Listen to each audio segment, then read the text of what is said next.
Hey guys, welcome back to Team 1D, and in this video I'm going to be sharing my diagnosis story of type 1 diabetes and pretty much just going over like how I got diagnosed and the entire story and process of me being diagnosed. So, how I found out I had type 1 diabetes was, well, all started in like the second semester of my sophomore year. So I was 15 years old.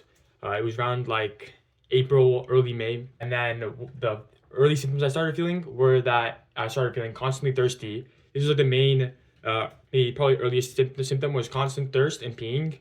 So I was like drinking way more than normal. I was peeing way more than normal, but this didn't immediately seem too off to me because I was like, oh, I'm just peeing more than normal. I'm drinking more than normal. It's not like that big of a offset, I guess. I wasn't feeling too bad. I was just drinking more and peeing more. Then as like a couple, I guess, weeks started to go by, it started getting worse, and I also started to notice that I had some like blurry vision happening. So like maybe like my eyes were starting to like blur. I had trouble focusing, and these were all symptoms of high blood sugar. Then also I started feeling nauseous. This was mostly later on, like towards the last couple, I guess, like last couple weeks, maybe like last 2 weeks before diagnosis, and this started getting worse and worse until the diagnosis date. And it was kind of like a weird like feeling in my stomach, especially whenever I ate or whenever I drank. I started feeling more and more nauseous. This was due to the ketones and the high blood sugar in general that was starting to ramp up, especially towards the end of me being diagnosed. So what I did to try to like help or fix it is I tried to like drink smoothies to fix this nausea, which was kind of a very bad idea now that I look back at it, because I didn't realize that this actually made my blood sugar even worse. I was just like, oh, it was kind of like summertime. It was starting to get hot. I like drinking smoothies, so I was like, just like, I'm feeling nauseous. Let me just drink the smoothie or whatever to get food in or something. So I was just doing that, but I didn't actually realize that this was making my blood sugar much worse and making me feel even worse symptoms. So yeah, I'm kind of regretting I did this because it's definitely like elevating my blood sugar and my A1C before diagnosis.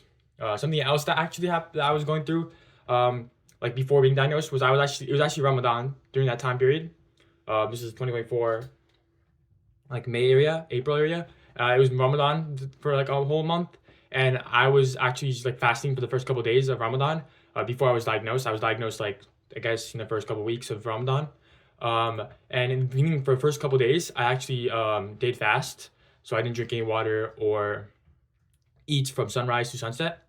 And during school and also while having diabetes, I felt extremely thirsty and weak and like really also hungry, way more than usual. Because usually like, okay, fasting is like, yeah, no drinking, no food, especially no drinking part can be annoying, but it's not that bad for me. Like usually like I've gotten kind of used to it. Especially if you just drink water at night, it's fine. But now, even though I was drinking a lot of water at night, like nonstop before sleeping, my mouth would immediately be dry right when I woke up, um, and I was starting to like feel thirsty like immediately right after waking up instead of later on in the day. So yeah, fasting was really, really hard. And this during this fasting period was when I started realizing maybe something's off. But I kind of also attributed it to fasting. I was like maybe something's off because of fasting, and that's why I'm feeling bad. So yeah, during this period, I feel like most of my symptoms ramped up, and the biggest thing that happened here during this period was I guess weight loss. Just like week or two of like I guess dealing with this while fasting. Was weight loss because I started losing a lot of weight due to like I guess the fasting and also due to the my body breaking down muscles and fat for ketones due to the high blood sugar and the fact that I didn't have insulin in my body to turn my food into nutrients pretty much. So it was just stuck in my blood sugar. And so this was when I started realizing things were off. My weight was just came down. I was losing muscle, and especially my grandma. I remember we had a video call, and she was like, "Wow, you look so skinny. Like, are you losing weight? What's going on?" And that's kind of when I was realizing. Like, I looked in the mirror. I'm like, "Oh wow, I'm actually losing weight. Something might be happening. Something might be wrong." And so I kind of started like Googling symptoms at this point, along with my brother, because like we were talking together.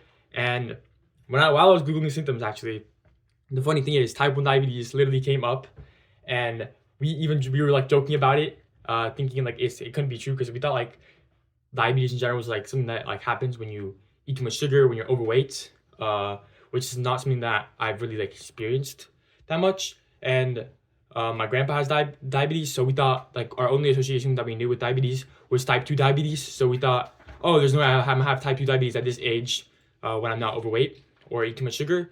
So I just assumed that like it's probably not that, but I did keep it in the back of my mind like, what if I have diabetes? I guess Um, and so yeah, this was a point in time where I was kind of just like researching, googling, and the symptoms were kind of getting worse.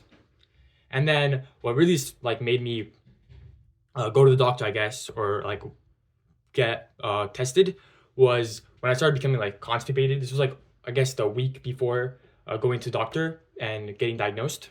I became really constipated. I was very like because of dehydration. So pretty much like I didn't have enough water. Like my body wasn't able to use the water due to the ketones and the high blood sugar, and so this was causing me to be extremely dehydrated, which also caused me to be constipated. And constipation is kind of a symptom that like it's not as easy to just like manage and get through with, because like if you're constipated, you just like can't poop, you know. So it's very obvious, it's very out there. So this happened for like almost like a week before we contacted the doctor and like talked about symptoms, I guess, and what I was going through. And then she asked me to do a urine test, I guess a couple days after. And she probably knew, now that I'm thinking back at it, that I probably had type 1 diabetes based on those symptoms. Because now I look back at it, the symptoms of type 1 diabetes are like very obvious and pretty like, unique. Like, oh, peeing frequently, urination, blurry vision, nausea, constipation, dehydration. That's like all like very obvious. So she probably knew or suspected I had diabetes, and she probably wanted me to check for ketones through the urine test. And so that's when I took the urine test. Next day, went for school. I even had some Taco Bell with my teacher because I won Student of the Month, and I kind of had some lunch with him after the nomination. I guess it was like free lunch for the Student of the Month with the teacher. So we were like talking together. We were eating Taco Bell. That's probably not a good idea. My blood sugar probably increased because of that a lot. And so after that, my dad picked me up, and then like he kind of told me that like, oh, you have diabetes, and I kind of felt like shocked and confused, but also like me and my brother were kind of like, wow, we actually like straight up like kind of predicted it, because like especially my brother was like straight up like joking and making fun of me, saying that I had type 1 diabetes.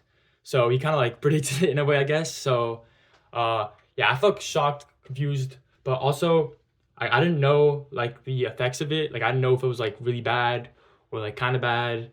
So I wasn't like too, I don't think I was too taken back of it, but it definitely was like kind of like shocking. And I was like, oh, this is actually gonna affect my life. How much is it gonna affect me? And I probably still thought at this point that it was type 2 diabetes instead of type 1, because I didn't really like know about type 1 diabetes too much, because the only thing I knew about diabetes was the diabetes my grandpa had, which was type 2 diabetes. So I still thought at this point that it could be type 2 diabetes, and I didn't really know much about type 1 diabetes except for that it was worse. So I was kind of hoping for the best. And then I went to the hospital and said I had type 1 diabetes, most likely. Yeah, it was definitely type 1 diabetes. Like, I'm definitely not have type 2 diabetes. And so after that, they kind of explained to me everything about diabetes, all the rules about bolusing, counting carbs, checking blood sugar, like dietitian, pediatrician, whatever. And I stayed there for around 4 days. My initial A1C was around, I think it was like 14, and my blood sugar was over 500, I think, at the urine test. My vision was constantly blurry during the hospital, but it wasn't like too bad. It was a lot to process, but I remember being like overwhelmed, but it wasn't like too bad, the hospital experience. Could have been worse, but it was like a lot to process, and like I didn't really know how to like manage it. And even after I got out of the hospital, I didn't like immediately feel normal. I remember I still had like blurry vision, but I started to gradually feel better over like the next, I guess, couple weeks, and my vision started to go away, and I started to feel more normal.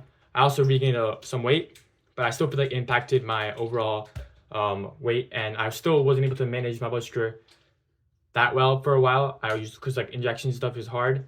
But my A1C did drop from 14 to 7 after 2 months, and then from 7 to 6 after like 6 months, and then now it's around like 5.7. So it has improved a lot. Yeah, that's pretty much my diagnosis story. And make sure to like and subscribe if you like the video. And yeah, thanks for watching.